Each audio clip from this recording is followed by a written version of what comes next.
All right, good afternoon, everybody.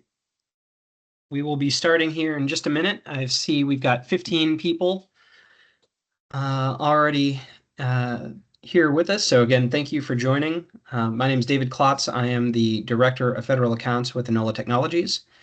So we will begin here in just a minute.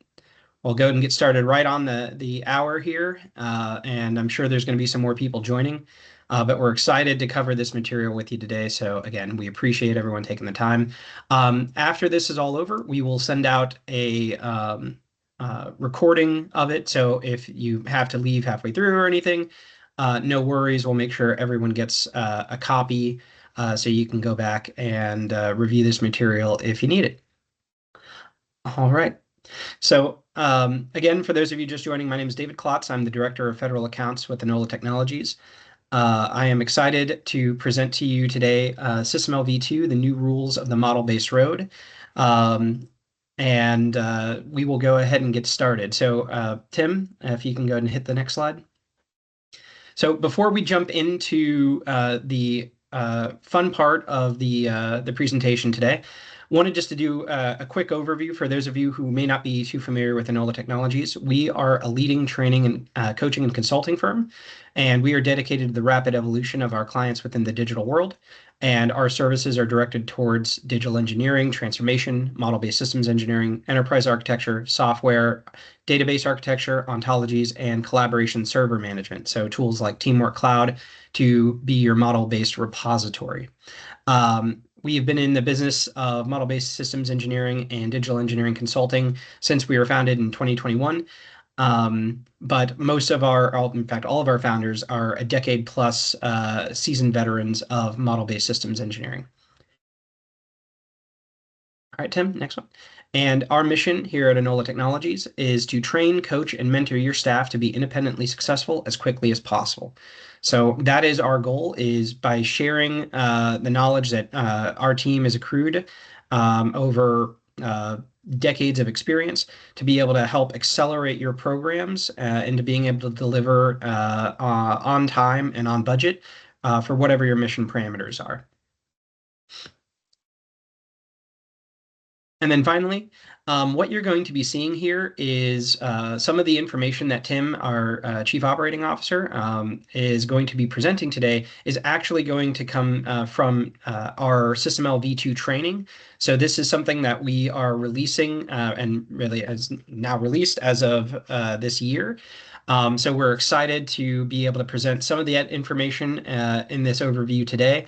But Enola offers a variety of trainings. You can see we have an open enrollment calendar. So if you're an individual within a company or an organization and you just want to shore up your skills or maybe get your foundations under you, we offer a variety of classes.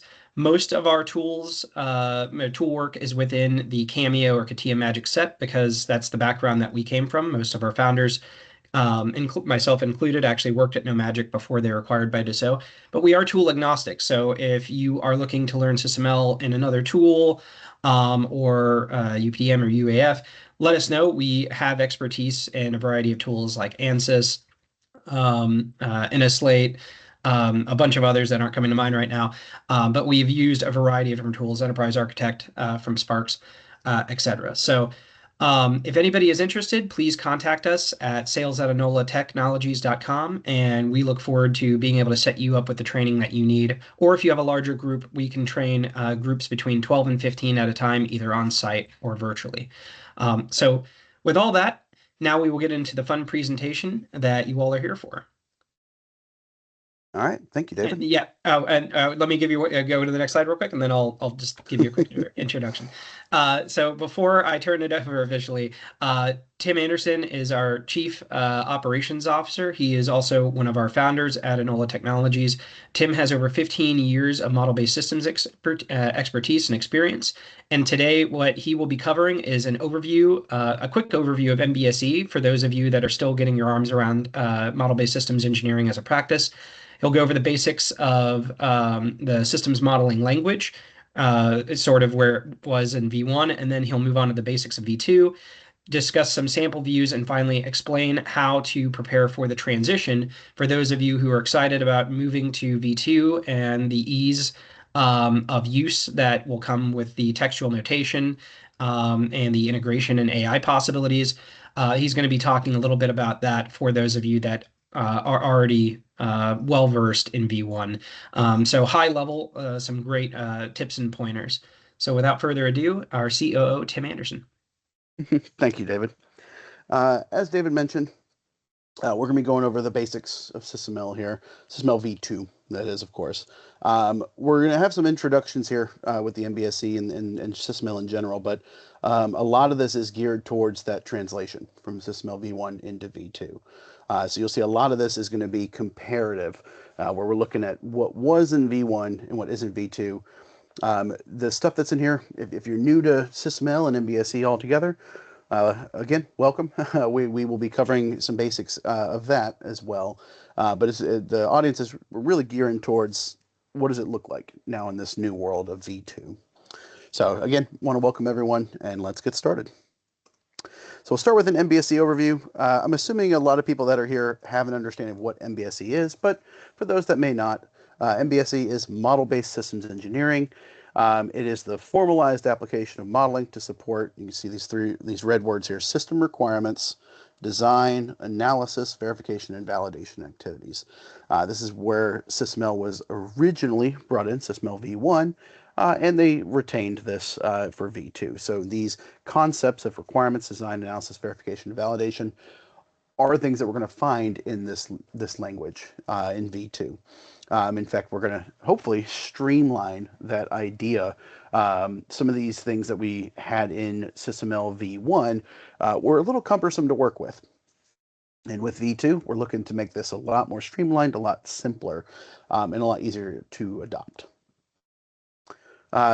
MBSE is, again, a model-based approach as opposed to a document-based approach. Document-based approaches would be those where we had, several different stakeholders. Each would have their own, set of key artifacts, PDFs, Excel files, Word files, you name it, and they were all disparate. MBSE focuses on bringing all of that content into a single repository, a model repository, where all the key concepts across all those different documents can be referenced in a single place. Again, nothing new here. This is something that SysML V1 tackled, but V2, of course, will tackle it as well. Another benefit that we'll see in V2 is that it focuses on interoperability. That's a key tenet of the language. And so if you are working with other tools, with other technologies, or if you are needing to share information between vendors, the language of V2 was built specifically to help furnish that moving forward. And so we will hopefully see a lot more interoperability between these different tools, and you're not locked into vendors for good or for bad, however that may be. With everything being in one location, one repository, we can do things like querying, we can do traceability, we can do simulation. In fact, here, get a little ahead of myself here. My next slide walks through all of those different advantages of MBSE. I'm not going to list off all the things that we have in this slide here, but you can see there's a lot of good stuff we get with a model-based approach. Again, regardless of the version of SysML, you're getting all of this good all these good features, right, for being in a model-based environment. So integrations, configuration management, simulation, that's for like verification and validation activities. General would include things like traceability or reuse. All of that stuff comes along with MBSE. All right, with that out of the way, let's get into the fun stuff. So systems modeling language. So that's SysML. Systems modeling language is a standard that's been around since 2007. It is your vocabulary for model-based systems engineering.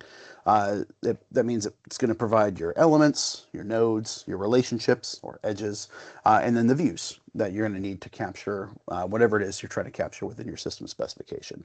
Ideally, those 5 key things that we saw a few slides back. So requirements, design, verification, validation, all those things need to be captured somewhere in that vocabulary along with all the supporting staff as well.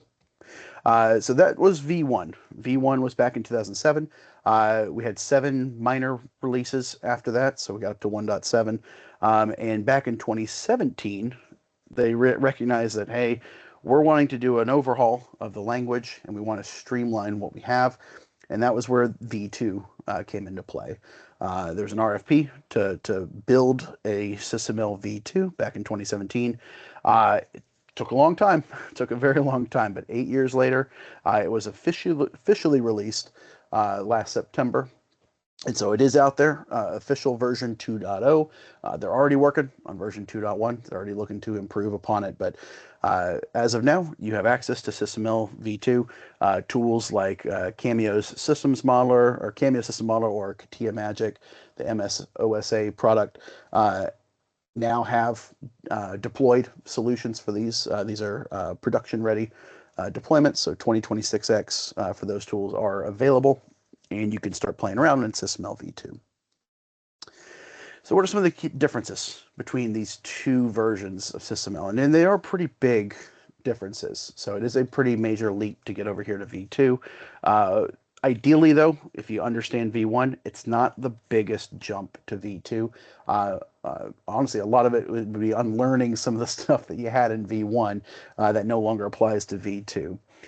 But it's not the concepts match between them.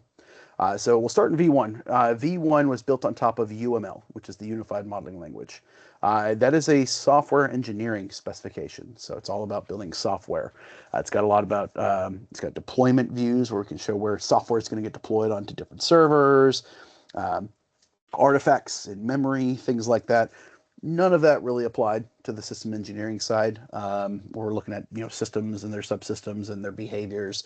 And so when SysML came around to do systems engineering, they borrowed from UML because that was a core language that a lot of other languages were backed by as well. They stripped out all the unnecessary stuff from UML, which was a decent chunk of the language was unnecessary for SysML. And then they created some new things like requirements or parametrics for doing calculations. Those didn't exist in UML. So they built it as a profile, adding to that overall language. Now, because it was backed by UML, there were many quirks, we'll put it nicely, that had to be overcome, right? In order, and speaking from experience, I've trained hundreds, maybe even thousands of people at this point in SysML V1. And a lot of those things are confusing, especially for new users. Why do we need to do that? Because you have to, which we're forced into doing it that way. And that's never a good answer when you're trying to learn this. It's just yep, you got to do it because you got to do it. And so that was a huge thing that they tried to overcome with V2, is that those quirks of UML, they were really wanting to get away from that. And so they did. And so that was a big thing in version 2. And this is why it's such a big leap over to V2, is that the entire skeleton of what was SysML V1 has been ripped out of that language and replaced with a whole new skeleton. That new skeleton is kernel. You can see it here in the top right corner. So kernel is the kernel modeling language developed alongside with SysML V2. It's for modeling languages. It's not quite the same as UML. You might have heard of MOF, the Meta Object Framework. Similar to that, where it is a language that describes languages. And it's pretty simple. We're talking like 20-ish different constructs in the language that are the core of that language. And then SysML V2 is built from that and expanded upon many elements. So this removes UML and this allows it to be its own thing. So it is something that is driven and shaped by these system engineering needs. It's not a software engineering application that is now being borrowed to do system engineering tasks. So it is much more streamlined in that sense. And they made sure when they did this to have a corresponding connection from what was in V1. So there were a lot of concepts that were very, very useful in V1. You got use cases, requirements, the ideas of blocks and parts and all that. they're all translated into V2. So you're not really losing anything. We're losing the stuff that was confusing, and we're losing the stuff that was unnecessarily cumbersome from V1, and we're picking up a lot of cool stuff here in V2. So that's what you want to think about when we're moving over here to V2. But this is the reason it's such a big thing. If you've heard all the buzz, it's because the backbone of the language has now been replaced. So, what do we get with all that? Well, there's a whole bunch of key features you get with SysML V2, and they're still being built. Like these are some of the tenets that they were doing when they were building V2. But what do we get from it? We'll see, right? As they continue to develop the language, hopefully this gives them the versatility to bring a lot more stuff into this language. So a big thing that they did was they simplified the meta model. We're not looking at 200 or 300 different types of elements. We've shrunk it down to a much more feasible amount here in V2. So it's looking to make it a lot easier to adopt for new people, and a lot easier to use for those that are used to it, your existing practitioners. It's maintaining consistency across the language. You'd have a lot of I don't want to keep using the word quirk, but UML had different terms for things like definition elements and usage elements. And we would teach, hey, a block is a definition element and a part property is a usage element. But the idea of definition and usage weren't baked into that language. It was just a term we would use to describe it. Here we have definition and usage.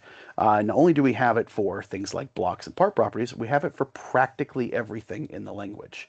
Nearly anything can be a template or a definition, and then we could have a usage of that where it's, typed by that definition element. And so they contain that across the board, and that simplifies a lot of the terms and makes it a lot easier to work with. Knowing that, is that definition or usage? Well, you just look to see if the keyword DEF is next to it.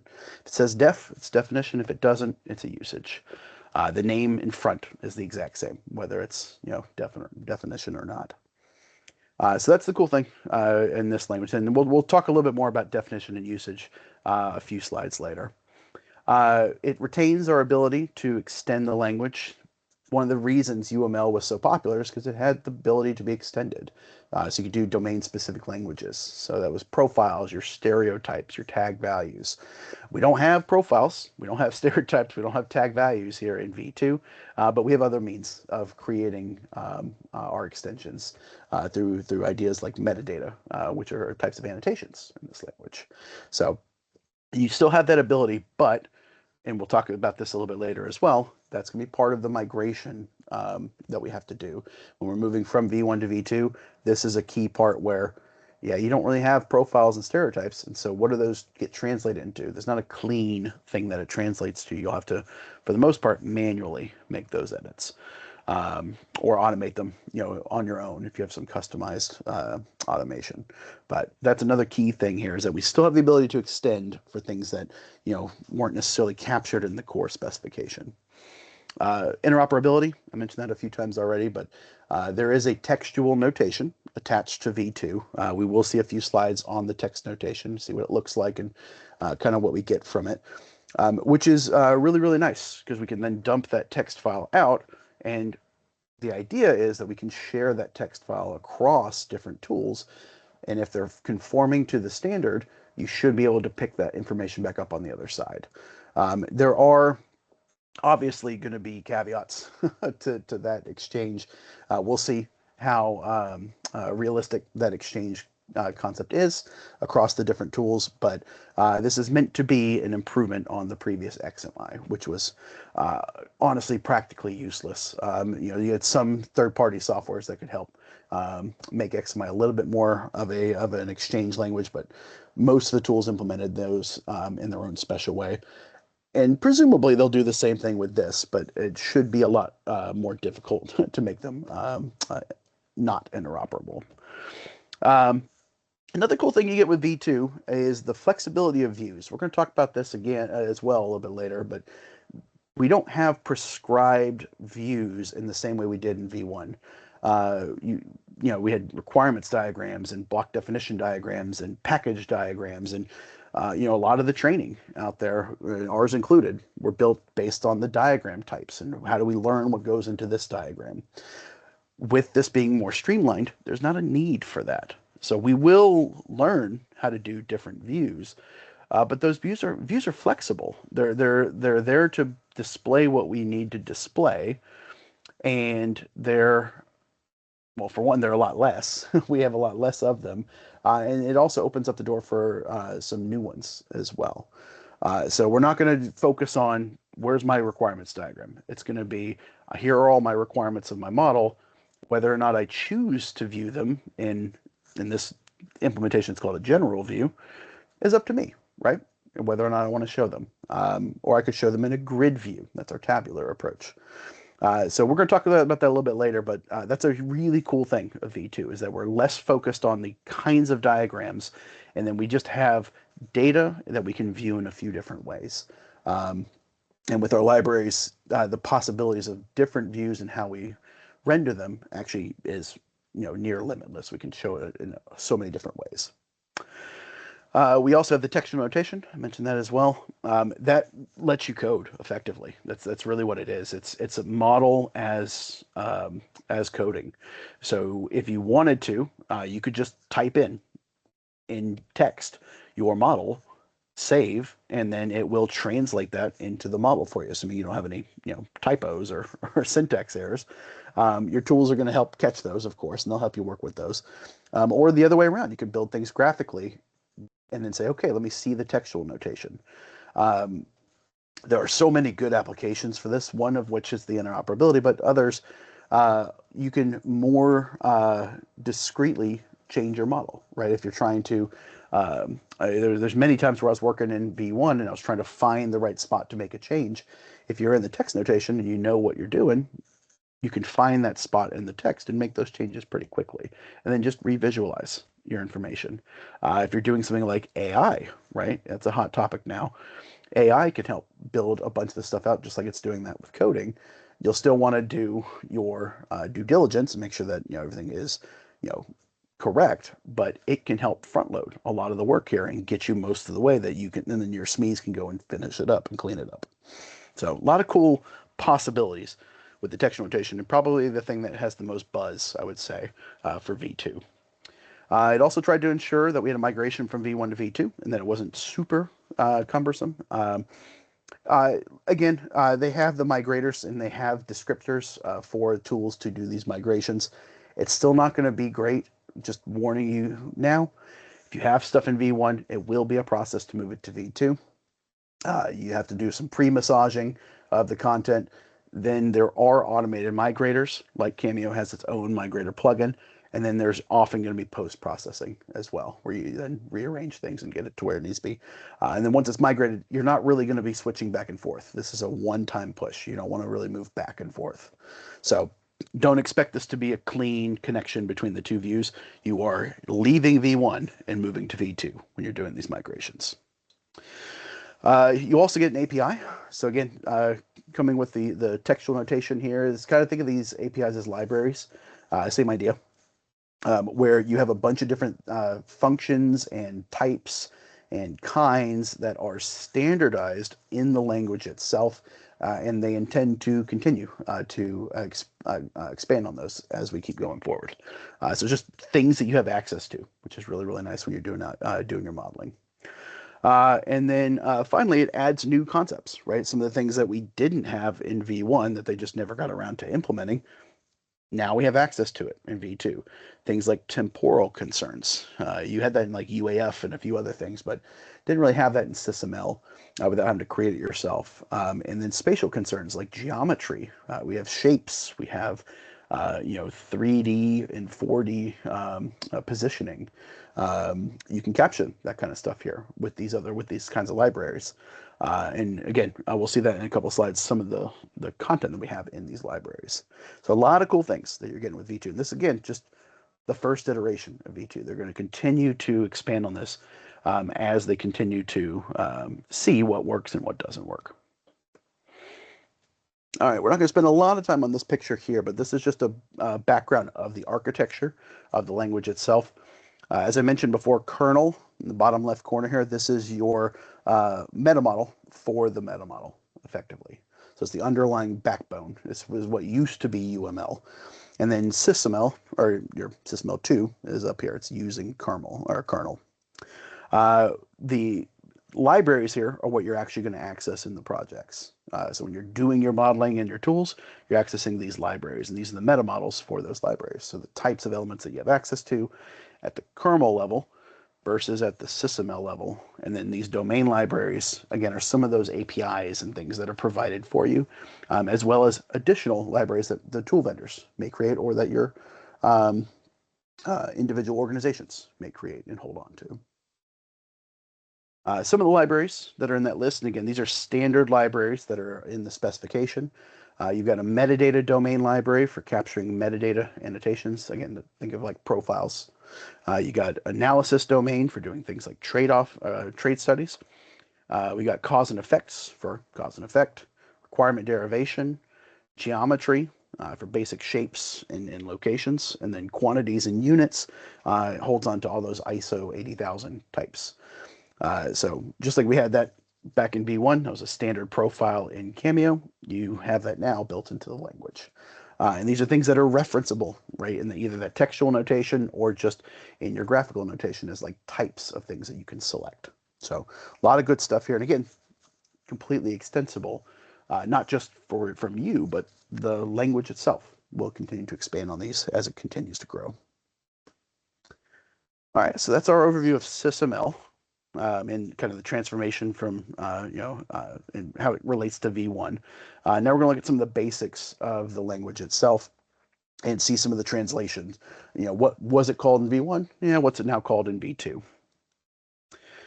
So the big thing here is definition and usage. I've kind of already alluded to this a little bit earlier, but this is how we reuse information in SysML. It was a major thing in SysML V1 because, again, it's a major concept of MBSE.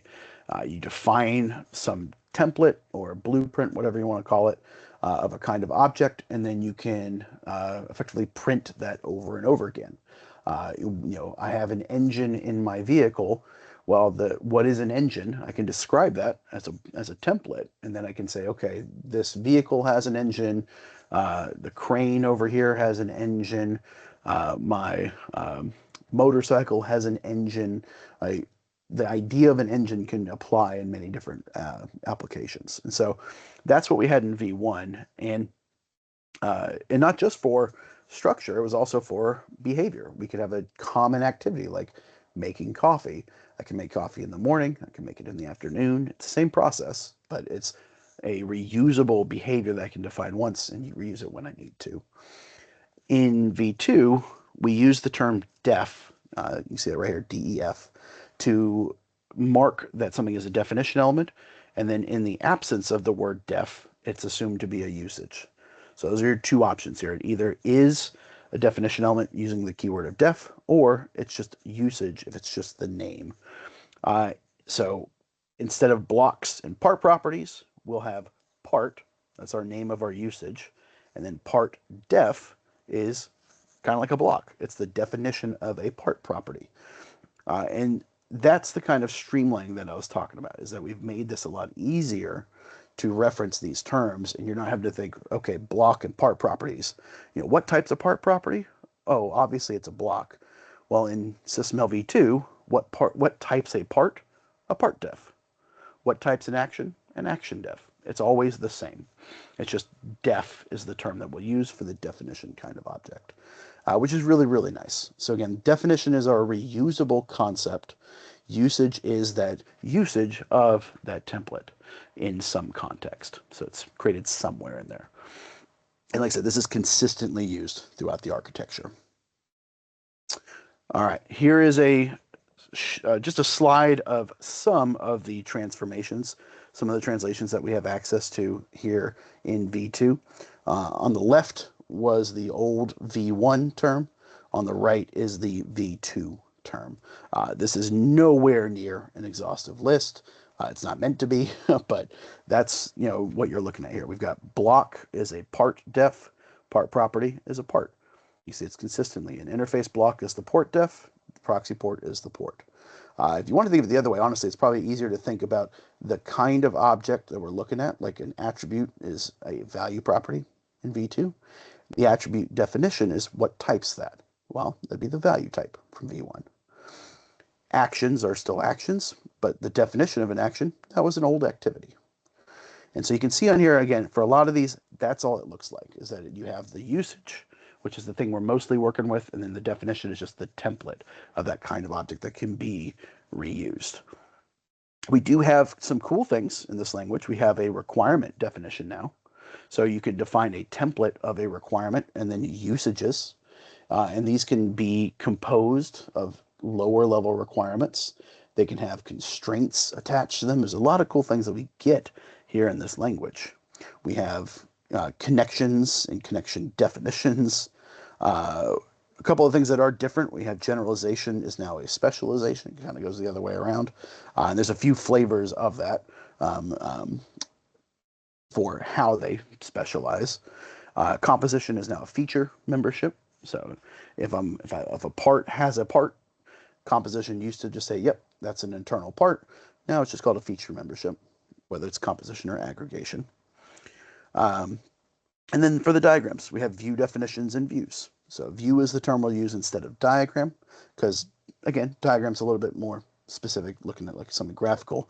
We're using view for pretty much everything. View is just the general term for something we can see. View definition is the kind of view that we can have, and then a view is the actual diagram of what we used to call a diagram. And what are those diagrams? What do we have access to here in V2? Well, in V2, we have different views that are available to us. Again, these are like the diagrams, but they are, as is the language, streamlined. We have general view. That's going to be your go-to for just displaying content.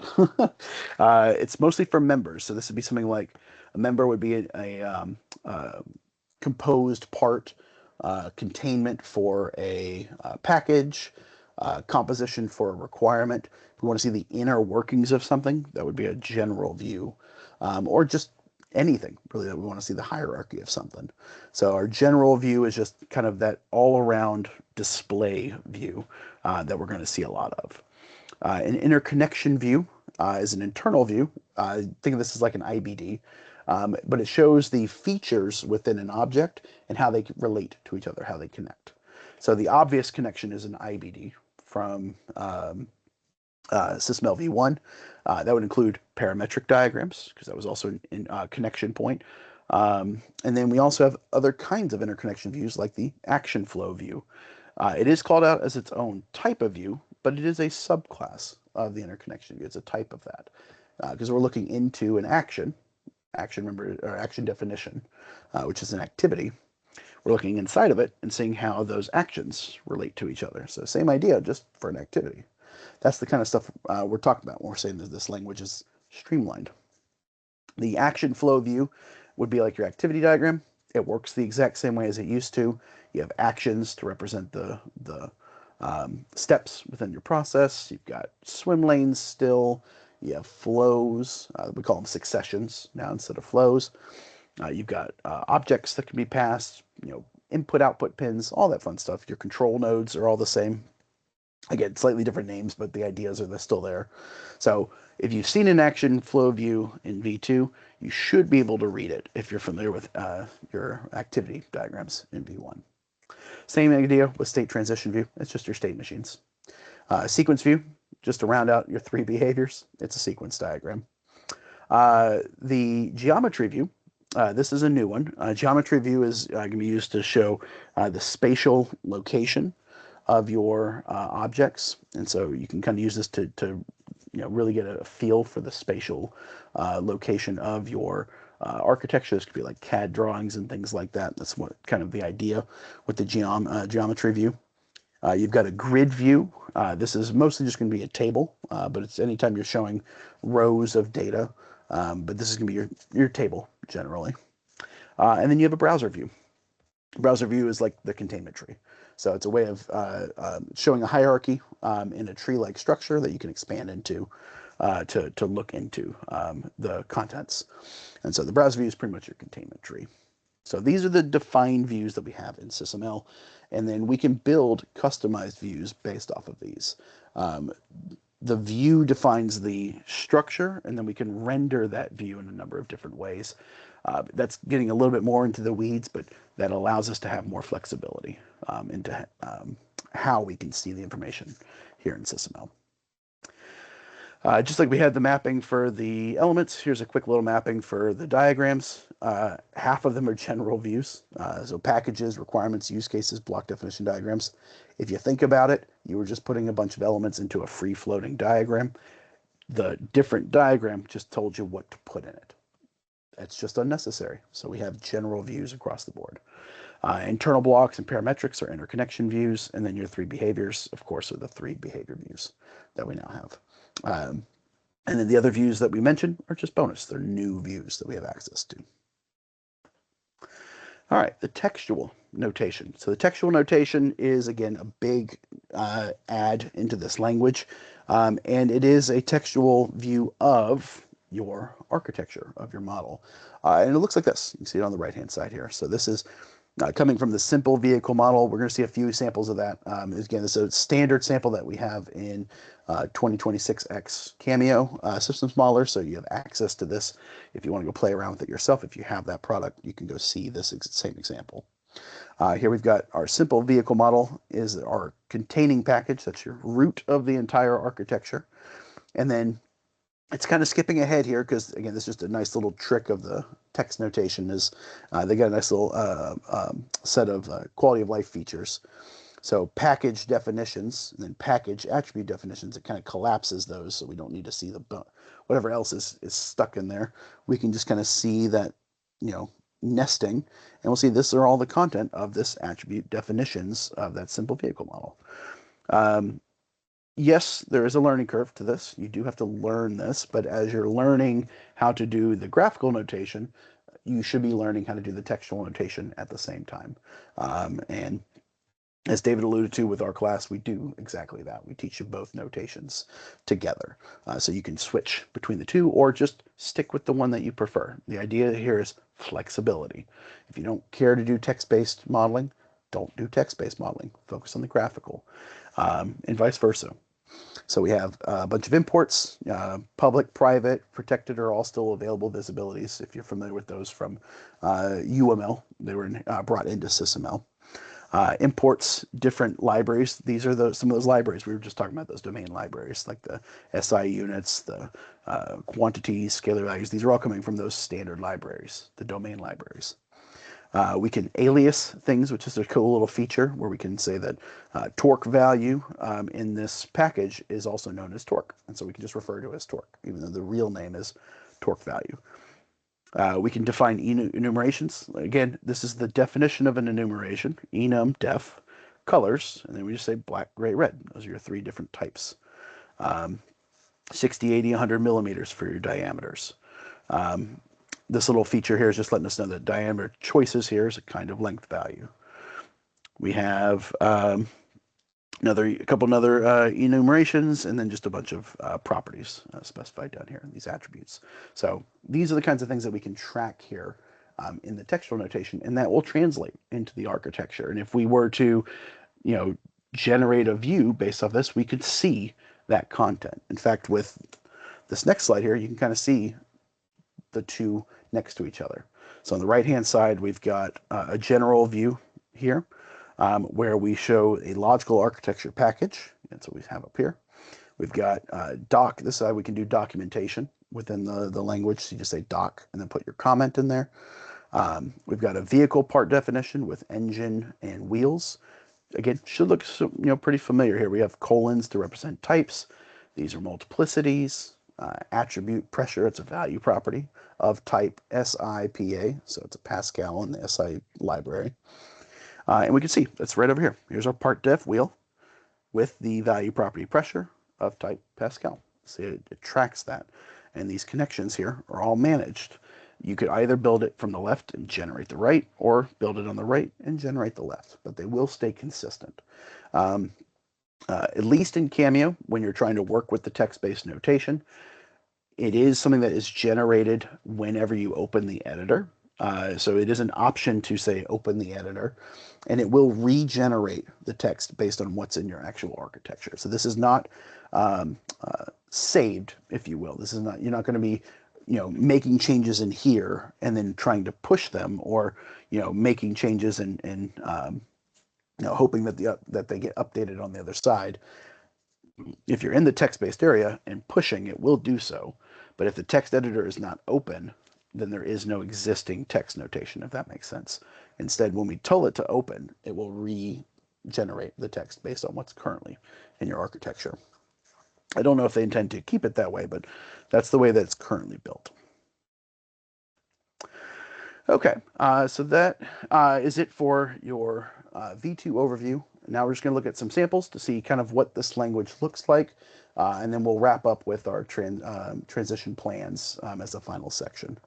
So again, we're not going to go into really low-level detail here with these samples. Just kind of want to show off what this language looks like so you get an understanding of this new format. It should be very similar. Again, for most people, you should be able to roughly read this if you've done V1. Most of this should look familiar, and you should be able to intuit a lot of the information. For example, we have a requirement. It says so right here. This is a value specification. We're using composition. Again, we call this feature membership in this language, but it's composed of lower level requirements, which are composed of further lower level requirements. So we're drilling into these requirements. There's a lot more we can do with requirements in this language, which is really nice. We can assign subjects to them, so who is responsible, or what the requirement is about. In this case, it's the vehicle. We've got documentation for the text of the requirement. We've got attributes of the requirement, which is really nice because we can trace to those and use those attributes. And we can assume constraints as well. We can put actual equations that need to be satisfied Hey, live Tim. on here. Yes, sir. Sorry to interject. Ben Sweet had a quick question, and while we're on this, I think it's a super easy answer for it, probably, hopefully. Okay. He was just asking for clarification on what some of the symbols being utilized are. So, like the dollar sign, greater than, less than, Yep. number sign, That would be back over as here you're probably. explaining that. Yep. Yep. Yeah, so we'll real quick. So I did gloss over these just for the sake of time. I'm sorry. So these are the internal IDs. So if we want to refer to any of these objects in Cameo, this is how Cameo is keeping track of them. So these are the IDs for these objects. Um, the less than, greater than here, this is a short name for the logical architecture. So you can see it's up here. It's just a short name that you can attach to it. The greater than signs, these are shorthand. Won't get into too much detail here, but these are usually the generalization relationship. So this one right here is saying that front driver wheel is a kind of wheels. You can see the relationship right here. It's that same generalization. We call it specialization in this language. The double arrows is redefine. So we're redefining the pressure to be 36. Normally there'd be a name on the other side of this, but since we're keeping the name of pressure, we don't need to include it again on the left. Like I said, we could dive into a lot of this stuff. There's a lot of content here, but these are shorthand for a lot of those concepts. And so it might look a little intimidating, but it's just a couple different types of relationships. What's kind of cool though, if you look in the diagram, it might be hard to see, but if you look on the diagram, some of these generalizations have the dots next to them, which coincide with the dots that are over here. So like this is the push. We have the wheels as a kind of wheel here. This guy here, wheels is a kind of wheel. With the colon, it shows the colon on there. So that's our kind. That's our connection from a part to its type. It's part def. So Perfect. that's what we're seeing in here. Yeah, well, Yep. thank you for that. And Ben, thank you for the question. Also, we will have some time at the end for all the Q&A that we've been getting. So again, please feel free either in the chat or the Q&A. But since that was so specific, I just wanted to interject before we had to go all the way back to it. So thanks for that question, Ben. And back to you, Tim. Sorry. Excellent, thank you. Yeah, no worries. So like I said, we'll kind of go through the rest of these a little bit quicker. But again, for the samples here, we're seeing a breakdown of requirements. That's the big view that we're looking at here. Again, this isn't a requirements diagram. It's a general view. It's just a view of requirements. We can show what we want. We can display what we want in the compartments. We have the flexibility, just like you did in V1, but it's expressly more here in V2. Similarly, here's a use case and action flow kind of merged into one. Uh, there's no use case diagram. We just have a general view. So the general view could show our use case. In this case, it's this transport passenger element. And we can describe that use case with a flow, just like we could do so with an activity. Right? If you recall, a use case can be refined by an activity, usually stored within it. Here, there's no need for that. The use case just can be broken down into its action flow, and that's what we can see in the compartment within the use case. So not showing a whole lot here. It's just a start node with its forks and joins. The driver and passenger get in the vehicle. Then they provide power and drive the vehicle to destination. Then the driver gets out, the passenger gets out, and then we end. Things like decisions and merges and all that are valid here as well. Again, you can send data. We can satisfy requirements. All that fun stuff can still be done here in the action flow, even though this is kind of a simple example of that action flow. We also have structural decomposition. One of the cool things about SysML V2 is that you can show parts being composed of other parts. Notice there's no def next to the word part here, which means these aren't the block type elements. These are just the usages. They wanted to make sure that you could have usages be composed of other usages. And so we get that. So you don't have to build a giant block structure just to have structure. You can do it with your, what were part properties. Now we're just calling them parts. So this is a vehicle of type vehicle, and it's composed of engine, starter motor, transmission, drive shaft, but these are all usages. They can still be typed by something else elsewhere, but we can show the composition and connect them directly here without a need to create a giant block definition diagram describing that. And again, that's consistent in the language. Other things like activities and other things have that same capability. Here's an interconnection view showing kind of like an IBD where we have the internal parts. Remember, everything in here, these are views where we're looking into something, and so we can see the vehicle is the part, and this is the IBD within that part.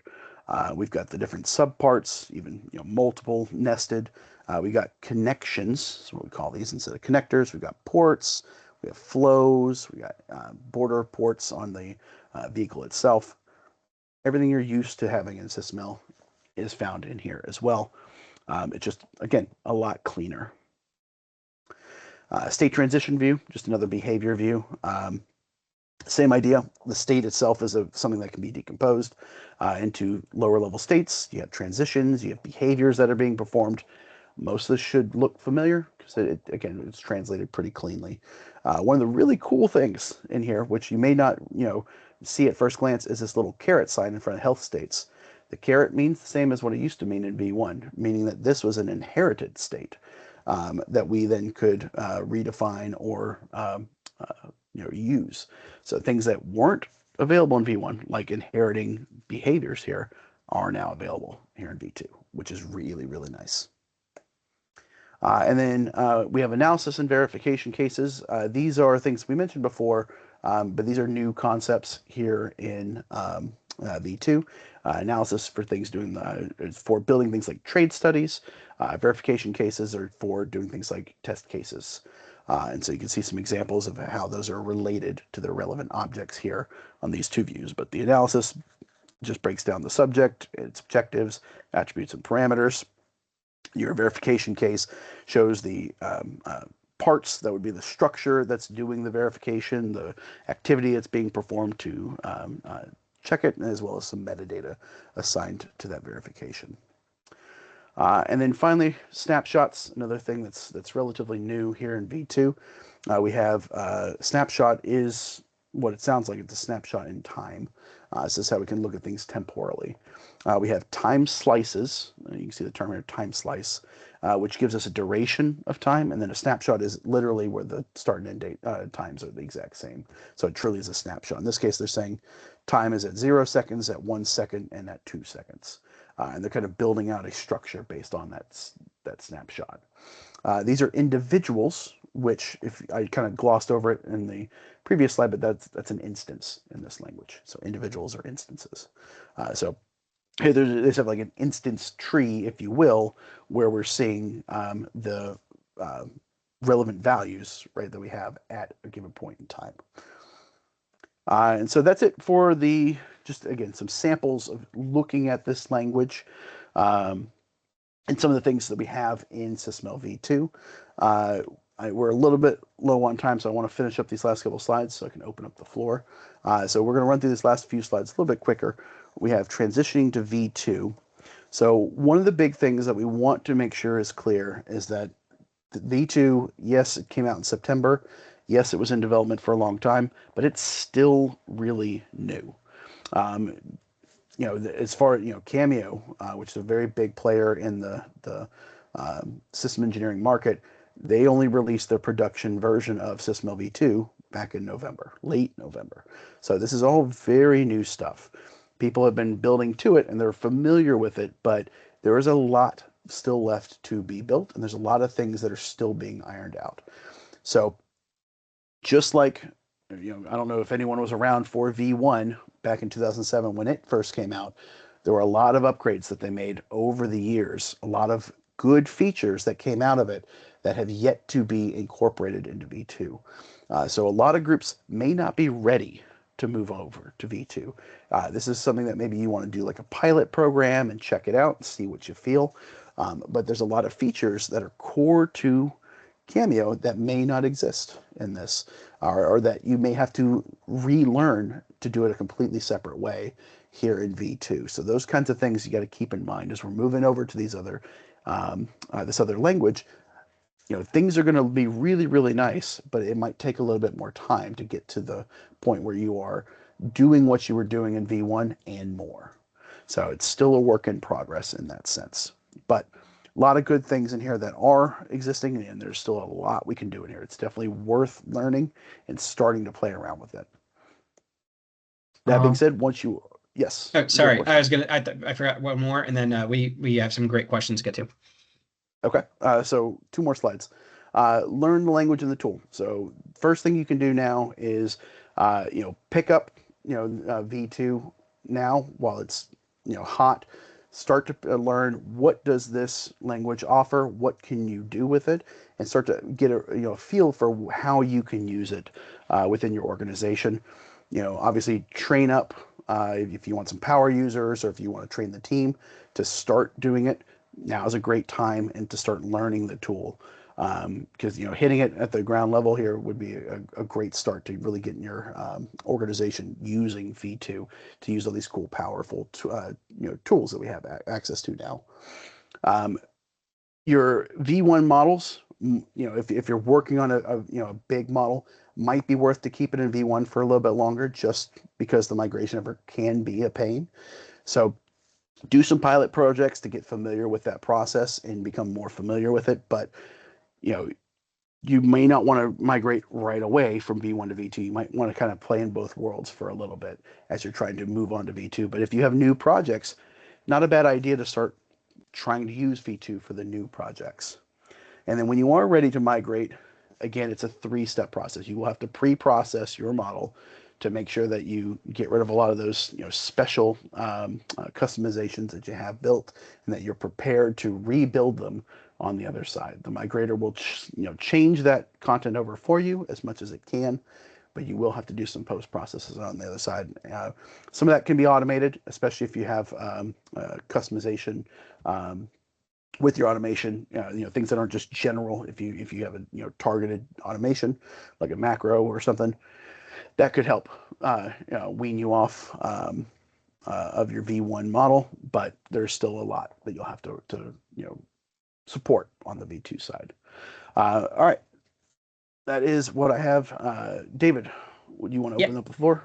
absolutely. And everybody, thank you so much for these great questions. The first one is from Mark Allen White. Are there unit tests being developed that we can use to quantitatively measure a vendor's tool for adherence to the SysML V2 standard?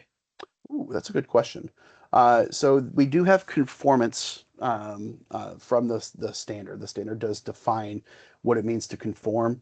I'll have to get back to you on that one on the unit test. I don't know if there's any publicly available unit tests. It wouldn't surprise me if there were, but I'm not aware of unit tests to test those. But I do know, again, it's a hot topic. There are repositories. You could just Google, SysML V2 GitHub repositories, specifically from those like Ed Seidowitz that have access to a lot of that kind of detail, and they may have that already for you. Perfect.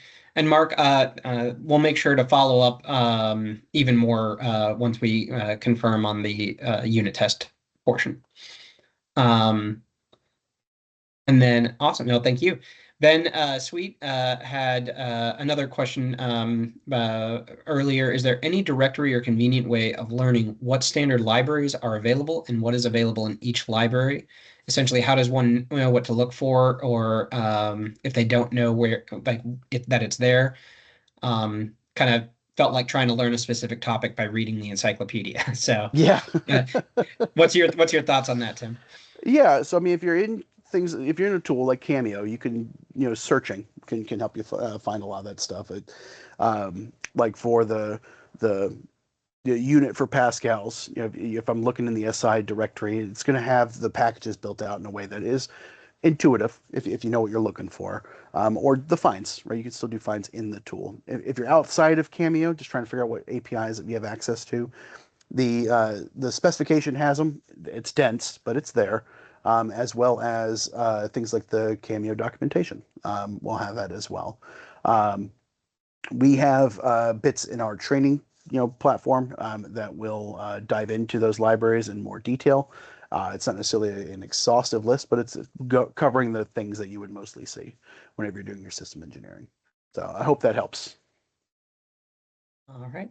And Rupert had a really in-depth question. So here's a fastball for you. Is SysML V2 the inflection point at which MBSE ceases to be an extension of software engineering?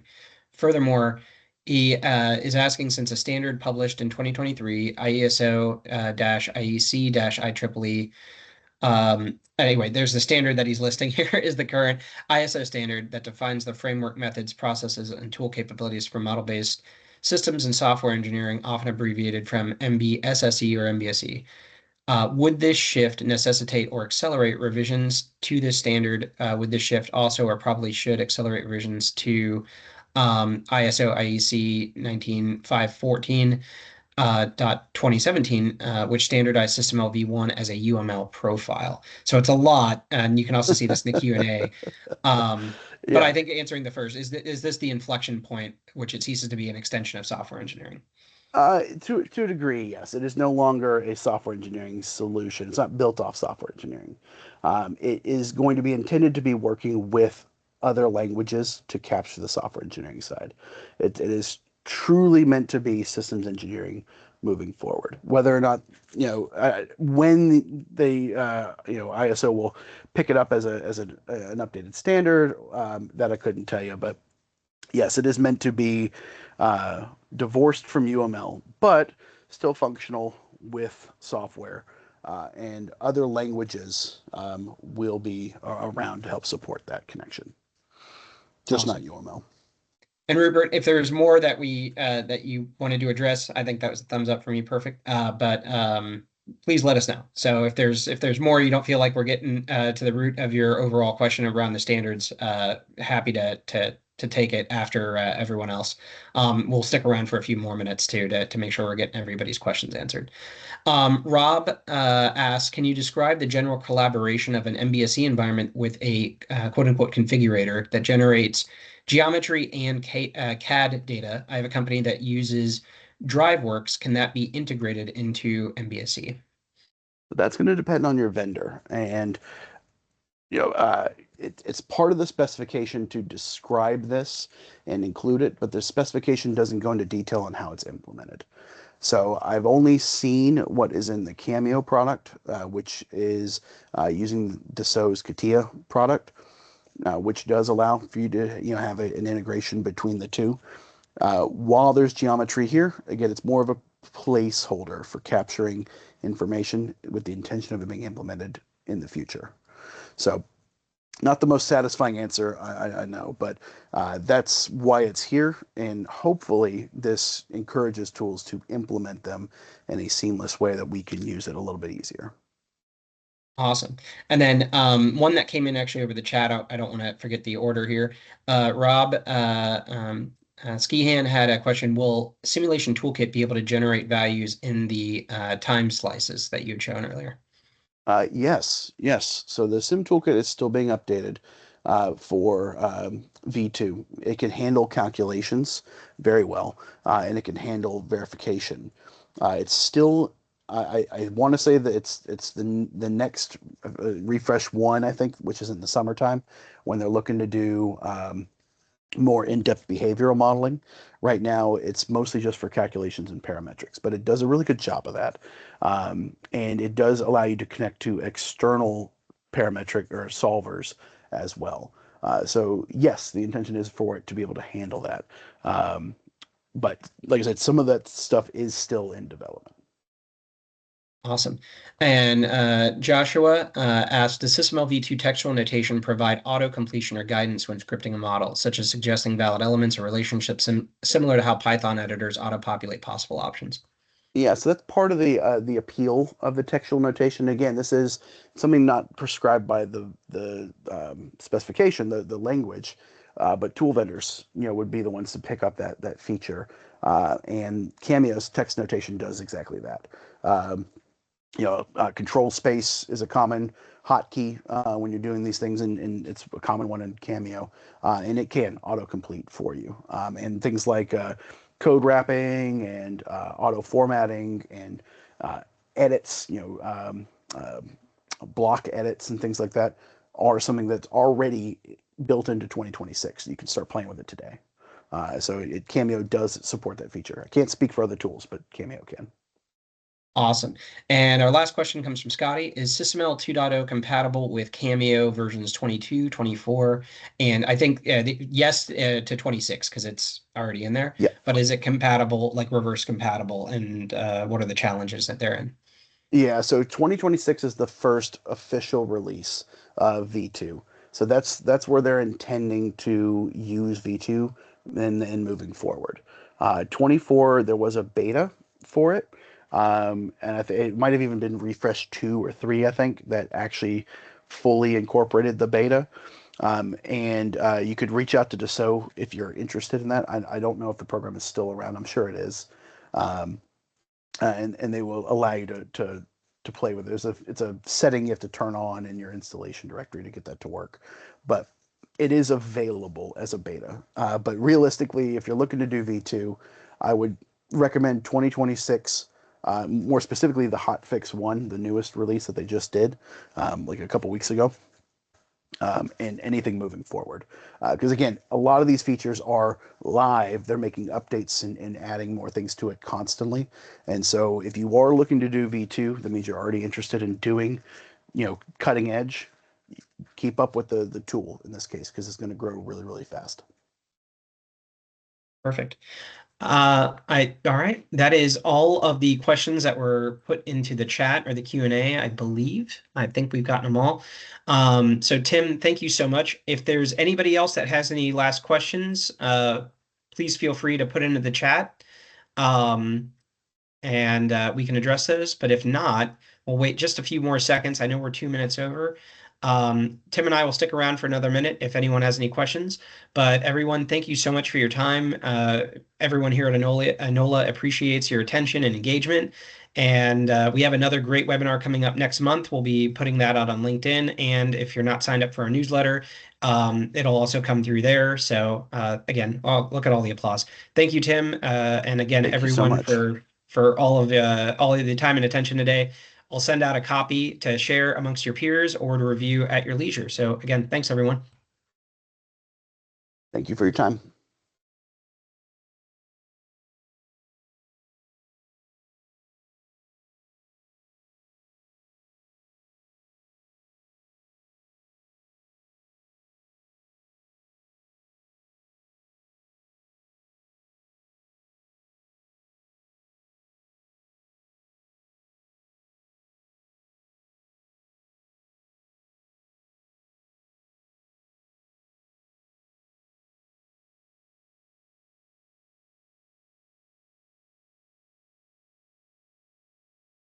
All right. We've got a bunch of thank yous. Again, much appreciated. And we'll send out a copy. Please feel free to hit us up if you have any questions that come afterwards. And thank you again. Have a good Thank day, you. everyone.